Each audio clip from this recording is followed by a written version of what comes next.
ఇగో parcel అయితే open చేస్తున్నాను. దీంట్లో ఏమేమి సారీస్ ఉన్నాయి అన్నది అయితే చూపిస్తాను. ఓకేనా?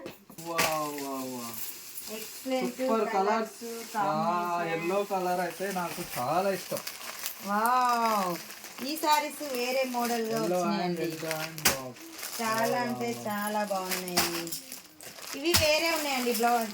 మొత్తం సారీస్ అయితే ఇవి ఏమంటారు, మొన్న నేను కట్టుకున్న చూపించిన చూసిరా ఆ సారీలల్లో ఇప్పుడు ఇవి కొంచెం డిఫరెంట్గా వచ్చినాయి. ఈ సారీస్ అయితే చాలా మంది అడిగారండి. ఈ సారీస్ అయితే ఈ స్టాక్ అయితే మళ్ళీ వచ్చేసింది. ఈ సారీస్ అయితే డబ్బున బుక్ చేసుకోండి జల్దీ. రెడ్ సారీస్ వచ్చేసిందిరా. ఈ సారీస్ అయితే 1200 ఫ్రీ షిప్పింగ్ లో ఫుల్గా అమ్మేసిన. ఈ స్టాక్ అయితే ఈరోజు మళ్ళీ వచ్చిందండి. చాలా మంది అడిగారు కదా. అదేదిరా కత్తెర వేసినాను. ఓకేనా? ఇందులో మీకు ఏ కలర్ నచ్చినా స్క్రీన్ షాట్ తీసి వాట్సాప్ మెసేజ్